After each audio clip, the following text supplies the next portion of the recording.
আসসালামু আলাইকুম রহমতুল্লাহি ওবরকাতুহু। সম্মানিত দর্শক, অতি সম্প্রতি ডক্টর মোহাম্মদ ইউনূস বাংলাদেশের প্রধানতম ৪টি রাজনৈতিক দল তার ভাষায় তাদের সঙ্গে একটি বৈঠক করেছেন দেশের চলমান পরিস্থিতি নিয়ে, ক্রাইসিস নিয়ে। এবং ঠিক সেই সময়টিতে তার টেবিলের যে দৃশ্য, অর্থাৎ টেবিলে অভ্যাগত যারা ছিলেন, আমন্ত্রিত অতিথি, তাদের সবার সামনেই জুস ছিল। অরেঞ্জ জুস নাকি কমলা রঙেরই জুস ছিল। এটা অরেঞ্জ হতে পারে বা অন্য কোনো হতে পারে, কৃত্রিম হতে পারে। অরেঞ্জ জুস ছিল আর কাজু বাদাম। এটা খুবই ধরেন রোস্টেড কাজু বাদাম। আপনারা তো জানেন যে এই ধরনের বাদাম, ১ কেজি বাদামের দাম মার্কেটে ১২০০, ১৩০০, ১৪০০। আর রাজকীয়ভাবে রাজার বাসায় যে ধরনের খাবার হয়, এগুলো হয়তো আরও রোস্টেড, আরও ভালো দামি। আমরা বাজারে যেগুলো ১২০০ টাকা করে কেজি খাই, সেগুলো হয়তো যমুনাতে পচতে পচতে সেই ৩-৪ হাজার টাকা পার কেজির দাম হয়ে যায় বা আরও বেশি। এবং যেখানে আমরা ধরেন কেজি দরে কিনি ১২০০, কিন্তু এটাকে যদি আপনি এই বিভিন্ন ব্র্যান্ডের আছে কাজু বাদাম, যেগুলো প্যাকেটজাত, তো এগুলো আসলে কেজি, কোনো কোনো কাজু বাদামের কেজি ৫,০০০ টাকা করেও আছে। এখন ওখানে কী ধরনের কাজু বাদাম ডক্টর মোহাম্মদ ইউনূসের অভ্যাগত অতিথিরা খেয়েছেন এবং ওটা কোন ব্র্যান্ডের দাম কত, এটা আমি জানি না। এই জন্য আমি দুটো মানে সর্বনিম্ন এবং সর্বোচ্চ বললাম। তারা ওখানে বসে বসে কুচি কুচি করে, কুটু কুটু করে সবাই কাজু বাদাম খাচ্ছিলেন। অনেকের মুখে মাস্ক ছিল, তারা আবার মাস্ক খুলে খুলে সেই কাজু বাদাম নিচ্ছিলেন আর জুস খাচ্ছিলেন। এবং আপনারা ওখানে জানেন যে ওখানে আর্টিফিশিয়াল জুস যদি হয়, বিদেশ থেকে আমদানি করা আর্টিফিশিয়াল জুস, তো পৃথিবীর অনেক ব্র্যান্ডেড দামি অরেঞ্জ জুস রয়েছে যেগুলো খুব কস্টলি। তো সেখানে ১ গ্লাস জুসের এমনও দাম রয়েছে ১,১২০০ টাকা, আরও বেশি হতে পারে। যেগুলো সাধারণত ড্রিঙ্কিং ওয়াইন খাওয়ার জন্য বা রেড ওয়াইন খাওয়ার জন্য যে গ্লাসগুলো থাকে, ওইরকম ১ গ্লাস ভর্তি দামি যে ব্র্যান্ডেড অরেঞ্জ জুস, এরকম ১,০০০ থেকে ২,০০০ টাকা দামেরও অরেঞ্জ জুস দেশে বা বিদেশে রয়েছে। যেখানে এভিয়ান একটা পানির দাম আপনি কল্পনাই করতে পারবেন না কত। 5 স্টার হোটেলে গিয়ে দেখেন যে ফ্রান্সের একটা এভিয়ান পানি কত, যেটা শেখ হাসিনার সময়টাতে তিনি খেতেন বা তাকে দেওয়া হতো। তো এখন সেই পানিটা সেখানে খাওয়া হচ্ছে কিনা বলতে পারি না, বাট অরেঞ্জ জুস সম্পর্কে বললাম। আর এমনি বাজারে যে অরেঞ্জের দাম, বেস্ট কোয়ালিটির আফ্রিকার অরেঞ্জ যদি আপনি কিনেন, আফ্রিকান অরেঞ্জ, এবং সেগুলোকে আপনি যদি জুস বানান, তাহলেও ১ গ্লাস জুসের দাম ৫০০ টাকা হয়ে যাবে ফ্রেশ। ওখানে তো যেন তেন জুস দেওয়া যায় না। এখন সেই টেবিলে জুস ছিল, তারপরে সেটা কাজু বাদাম ছিল। হয়তো অনুষ্ঠানের পরে আরও ভালো খাবার দাবার ছিল। এর কারণ হলো ইতিমধ্যেই ডক্টর মোহাম্মদ ইউনূসের সরকারের একটা সুখ্যাতি এসে গেছে। তারা এই সংস্কার কমিশনের বৈঠকে, তারপরে ঐক্যমত্য কমিশনে পর্যাপ্ত খাবার দাবার আয়োজন থাকে। এবং এই খাবার যে কী জিনিস, আপনাদেরকে একটা কথা বলি। সেটা হলো, আমরা ৮৬ বা ৮৭ সনে একবার প্রেসিডেন্ট এরশাদের সঙ্গে একটা বৈঠক ছিল। তো বৈঠক ছিল তখন তো ঢাকা শহরে আসলে এরকম পোলাও রোস্ট ইউজুয়াল হয়নি। মানে বিয়েতে, মানে এখন যেভাবে পোলাও রোস্ট খাওয়ানো হয় বা এখন যেভাবে রেজালা খাওয়ানো হয়, গরুর মাংস খাওয়ানো হয়, এটা তখনও ঢাকার শহরে ওইভাবে জেনারেলাইজ হয় নাই ৮৬-৮৭ সনে। খুব অল্প পরিবার, সচ্ছল পরিবার, তারা এরকম অনুষ্ঠান করতেন সামিয়ানাটা নিয়ে। আর গ্রামে তো প্রশ্নই আসে না। ৮৬ সনে গ্রামে তো এরকম পোলাও খাওয়া, রোস্ট খাওয়া, এগুলো প্রশ্নই আসে না। ফিরনি খাওয়া প্রশ্নই আসে না। ওখানে বিয়ে বলতে পাতলা খাসির মাংস, কলা পাতা করে দেখা গেল যে ভাত, বড় জোর বাসন তো না, কলা পাতাই বেশি হতো, পাতলা খাসির মাংস, তারপরে শেষে ডাল, পাতলা ডাল। এই খাবার বিয়ের খাবার। জিয়াফতের খাবারও এটা, বিয়ের খাবারও এটা, জন্মদিনের খাবার এটা। অনেক জায়গায় গরুর মাংস খুব অল্প জায়গাতেই, চট্টগ্রাম অঞ্চল অন্যান্য এলাকাতে গরুর মাংস খাওয়ানো হতো বা গরুর মাংস ডাল ঠাল দিয়ে রান্না করা হতো, কিন্তু বেশিরভাগ ক্ষেত্রে খাসির মাংস এখানে পরিবেশন করা হতো। তো ওই অবস্থাতে প্রেসিডেন্ট এরশাদ সাহেবের আমন্ত্রণে ওনার যে বর্তমান কার্যালয়, এখন যেটা প্রধান উপদেষ্টার কার্যালয়, যেটা প্রধানমন্ত্রীর কার্যালয়, এটা প্রেসিডেন্ট এরশাদের কার্যালয় ছিল। তো সেখানে আমরা গেলাম। তো অনুষ্ঠান হচ্ছে, ওনার সঙ্গে কথাবার্তা হচ্ছে, উনি আসলেন। তো অনুষ্ঠান শেষে তিনি বললেন যে তোমাদের জন্য কিছু খাবার দাবার আয়োজন করেছি, যাও সেখানে। ওই প্রথম জীবনে বুফে খাবার দেখলাম। এবং তখন প্রধানমন্ত্রীর মানে প্রেসিডেন্টের কার্যালয়ে খাবার সরবরাহ করতো বাংলাদেশ পর্যটন কর্পোরেশন, এবং তখন পর্যটন কর্পোরেশন খাবার ছিল হাইয়েস্ট। তো ওখানে গিয়ে আমরা সেই স্যান্ডউইচ, ড্রাম মানে ভর্তি স্যান্ডউইচ, এইরকম বলবো খাসির রেজালা, তারপর শেষে ফিরনি, পোলাও, রোস্ট, মানে আমরা যারা আছি আমরা পাগল হয়ে গেলাম, এক একজন 2টা 3টা করে নিয়ে খেয়ে, মানে পরে আমাদের তো লিমিট, আমরা তো এটা দেখি নেই কখনো।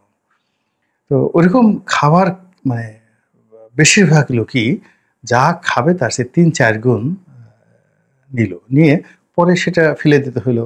আবার যে লোক কৃপণ, যে কখনো একজন আর একজনকে এক কাপ চা খাওয়ায় না, সেও দেখা গেল আর একজনকে বলতেছে আর একটা রোস্ট নাও। তো এটা এই দৃশ্য দেখে, বুভুক্ষদের এই মিছিল দেখে দূরে দাঁড়িয়ে দাঁড়িয়ে প্রেসিডেন্ট এরশাদ হাসছিলেন যে মানুষকে শান্ত করা, খুশি করা, প্রলুব্ধ করা কত সহজ।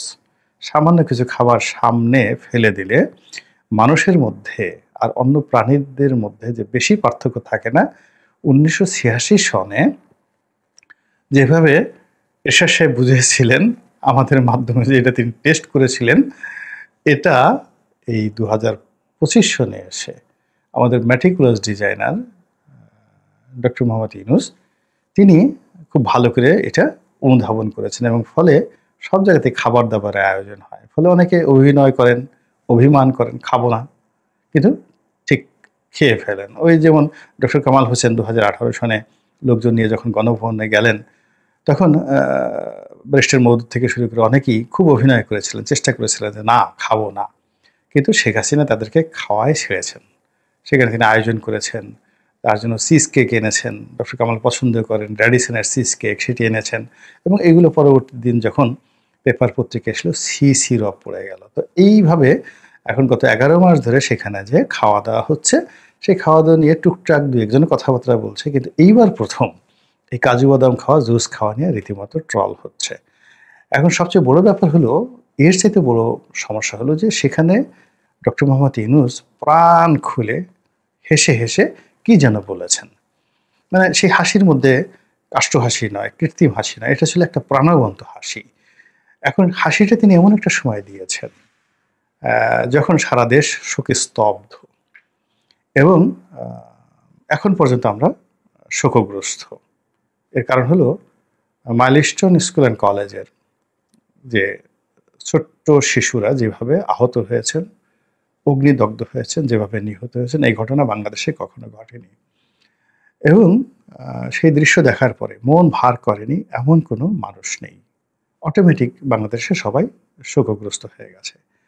তো সেই শোকের অনুষ্ঠান বা শোকের আবহ যখন চলছিল, যখন ওখানে কান্না হচ্ছিল, এবং সেটাকে মানে সেটা কেন হলো, এই জন্য ডক্টর মোহাম্মদ ইউনূসের সরকারের বিরুদ্ধে যখন বিক্ষোভে সারা দেশ উত্তাল, সেই পরিস্থিতি সামাল দেওয়ার জন্য, আলাপ আলোচনা করার জন্য তিনি রাজনীতিবিদদের ডেকেছেন। তো সেই অনুষ্ঠানে সবাই গুরুগম্ভীর থাকবেন, সবাই মাইলস্টোনের বিষয় নিয়ে আলোচনা করবেন, ইত্যাদি ইত্যাদি নানা বিষয়। কিন্তু সেখানে তিনি প্রথমত হাসলেন, তারপরে সেখানে তিনি খাওয়া দাওয়ার আয়োজন করলেন, কাজু বাদাম অন্যান্য জিনিসগুলো। পরে এটা মিটিং শেষে নিশ্চয়ই ডিনার হয়েছে বা নৈশভোজ হয়েছে, সেখানে কি কি ছিল সেটা বলতে পারবো না, বা হয়েছে কিনা তাও বলতে পারবো না।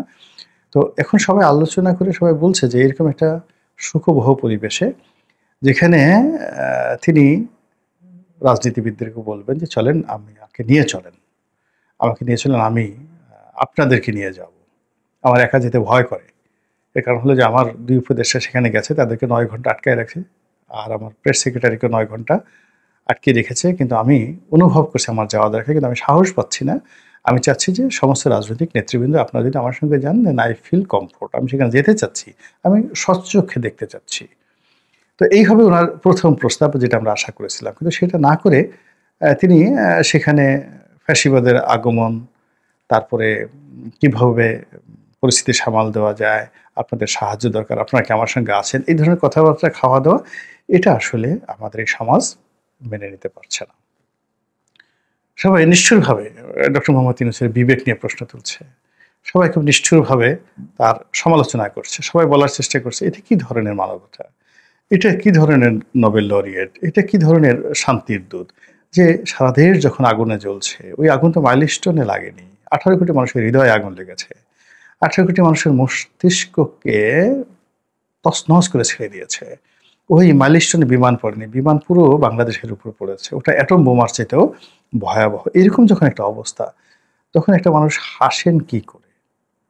তিনি কি স্বাভাবিক আছেন, নাকি এই বিষয়টি তিনি জানেনই না যে এরকম একটা ঘটনা ঘটেছে, অথবা তিনি অনুধাবন করতে পারেননি যে ঘটনার বা দুর্ঘটনার গভীরতা, ক্ষত কতটা ভিতরে এবং গভীরে, এবং এটা সারা বাংলাদেশের মানুষকে কিভাবে কাঁদাচ্ছে এবং কিভাবে মানুষকে ঐক্যবদ্ধ করেছে, কিভাবে বিক্ষুব্ধ করেছে, এই জিনিসগুলো কি তিনি বুঝতে পারছেন না?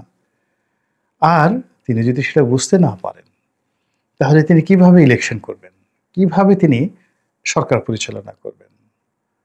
তিনি এতটুকু তার কমন সেন্স নেই, বা তার এতটুকু মাত্রা জ্ঞান নেই যে তিনি বলতে পারেন যে কখন হাসতে হবে, কখন কাঁদতে হবে, কখন যাকে বলা হয় অভিনয় করতে হবে, কখন মিষ্টি কথা বলতে হবে, কখনো রূঢ় কথা বলতে হবে। আপনি যাই বলেন না কেন, শেখ হাসিনা ধরেন এরকম একটা গুরু গম্ভীর পরিবেশে তিনি আসবেন, তার জন্য তিনি একটা কালো শাড়ি পরতেন, তিনি একটা কালো ব্যাজ পরতেন, মুখ গম্ভীর করে এসে এক দফা কাঁদতেন, কান্নার চেষ্টা করতেন এবং তার চোখ দিয়ে পানি বের হতো, অসম্ভব কাঁদতে পারতেন। এবং কাদের সিদ্দিকী তিনি ঠাট্টা করে বলতেন ওই জামানাতে যে শেখ হাসিনা আমার বোন, মায়ের মতো বোন।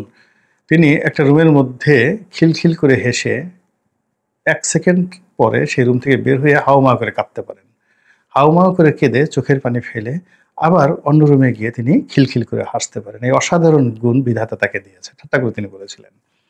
তো রাজনীতিতে আসলে এই ধরনের গুণাবলী থাকা দরকার। ডক্টর মোহাম্মদ ইউনূস উনি শুধু হাসতে পারেন। উনি সেই শহীদ আবু সাইদের বাড়িতে গেলেন, ওখানে উনি ওনার সাথে আরো কয়েকজন লোক অনেক চেষ্টা করলো কান্নার জন্য, কিন্তু তারা কাঁদতেও পারলেন না, মুখটা বাঁকাও করতে পারলেন না, ঠোঁটটাও বাঁকা করতে পারলেন না, চোখ পিটপিট করলেন, পানি বের হতে দূরের কথা, কিছু হলো না। ফলে লোকজন বলল যে একই ধরনের কঠোর মন, আপনি পারবেন না তো আপনি এখানে বলতে আসছেন কেন? আপনি পারবেন না কাঁদতে, আপনি চেষ্টা করছেন কেন? আপনার চোখ দিয়ে পানি বের হবে না, আপনি পিটপিট করছেন কেন? এবং তাকে অনুসরণ করে যখন অন্য সবাই সেখানে গেল, তখন কি হলো? তার যে একটা ওয়েট ছিল সেটা নষ্ট হয়ে গেল। আবার তিনি নামাজ পড়তে গেলেন জাতীয় ঈদগাতে গিয়ে, সেখানে চেয়ারে বসে বসে নামাজ পড়লেন। পাশে তার সেই একটা টেবিলে তার জন্য পানি, অন্যান্য জিনিসপত্র, একটা রাজকীয় কায়দায় সৌদি আরবের বাদশাও এইভাবে নামাজ পড়েন কিনা আমি জানি না, তিনি সেইভাবে জাতীয় ঈদগাতে নামাজ পড়লেন। লোকজন বললেন যে এটা কি ধরনের কথা হলো, এটা তো শরীয়তের বরখেলাপ। দ্বিতীয়ত নামাজ পড়তে গিয়ে ওখানে যে ঈদুল ফিতর মাসিকতাতে তাকবীরাতে ওয়াজিবিল্লাহ তাআলা, তো এই ঈদুল ফিতর এবং ঈদুল আজহার যে তাকবীরগুলো, সেই তাকবীরগুলোর একটা বিশেষ নিয়ম রয়েছে, ছানা পড়ার বিশেষ নিয়ম রয়েছে। ফলে ওটা মানুষ ভুলে যায়, আর যারা নামাজ কোনোদিন পড়ে না তারা তো বলতে গেলে ভুল করবে। এবং তিনি ট্রেনিং না নিয়ে ওখানে গিয়ে সে ভুল করলেন, যখন তাকবীর দিতে হবে তখন তিনি রুকুতে চলে গেলেন, এবং যেটা যা হয় পোলাপানের মতো সবাই সেটা হাসাহাসি করলো। তো এই জিনিসগুলো আসলে ওনার বা ওনার যারা উপদেষ্টা রয়েছেন তাদের আগে বোঝা উচিত যে উনি কোন কাজগুলো পারেন আর কোন কাজগুলো পারেন না। যে কাজগুলো পারেন না সেখানে ওনাকে যেতেই দেওয়া উচিত না, আর যে কাজগুলো পারেন সেখানে যা, কোনো ইংরেজিতে কথা বলতে পারেন, বিদেশিদের সাথে তিনি কথা বলতে স্বাচ্ছন্দ্য বোধ করেন, কিন্তু উইদাউট পলিটিক্স, এই যদি কিন্তু বাট ইত্যাদি ইত্যাদি বলে তিনি একটা মোটামুটি মানুষকে বুঝাতে পূর্ব নয় পশ্চিম নয় উত্তর নয় দক্ষিণ নয় একটা কথাবার্তা বলে তিনি একটা পরিস্থিতি তৈরি করতে পারেন, সেটা তিনি পারেন। কিন্তু রাজনীতিতে এটা চলে না। রাজনীতিতে স্ট্রেট ফরওয়ার্ড ওয়েতে এখানে যা কিছু করেন, অভিনয় করলে পাক্কা অভিনেতা, একেবারে অমরেন্দ্র বিশ্বাসের মতো, জ্যোৎস্না বিশ্বাস, অমরেন্দ্র বিশ্বাস বাংলাদেশের সবচেয়ে নামকরা নাট্যশিল্পী, যাত্রা শিল্পী, অরুণা বিশ্বাসের বাবা। তো সেই অভিনেতা যদি হতে হয় তাহলে অমরেন্দ্র বিশ্বাসের মতো হতে হবে। একবার আমরা শৈশবে অমরেন্দ্র বিশ্বাসের অভিনয় দেখেছিলাম, তো সেখানে জ্যোৎস্না বিশ্বাস তার মা হয়েছিলেন ওখানে, তো সবাই জানতো তার স্ত্রী। তো সে মায়ের হাত ধরে সে যে অভিনয়টা করলো, আমরা এখনো দুই চোখ মেলে সে অমরেন্দ্র বিশ্বাসের কণ্ঠ আর তার সেই অভিনয় আমরা এখনো স্মরণ করি। তো অভিনয় ভাবে করেন, অভিনয় করেন তো উত্তম কুমারকে অনুসরণ করেন, দিলীপ কুমারকেও অনুসরণ করেন। কিভাবে দিলীপ কুমার দেবদাস করেছে সেটা দেখেন, যে অভিনয় কাকে বলে। সেটা যদি না হয়, আপনি যদি হিটলার হতে চান তাহলে হিটলারের সেই ভাষণগুলো দেখেন যে কিভাবে হিটলার মুসলিনী ভাষণ দিয়েছে।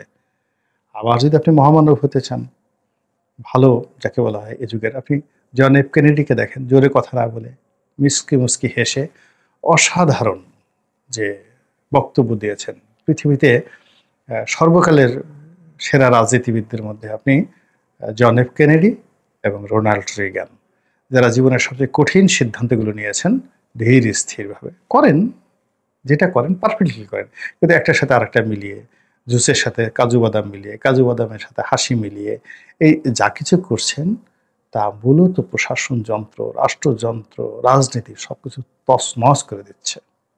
মহান আল্লাহ আমাদের সবাইকে হেদায়েত দান করুন এবং হেফাজত করুন। আসসালামু আলাইকুম ওয়া রাহমাতুল্লাহি ওয়া বারাকাতুহু।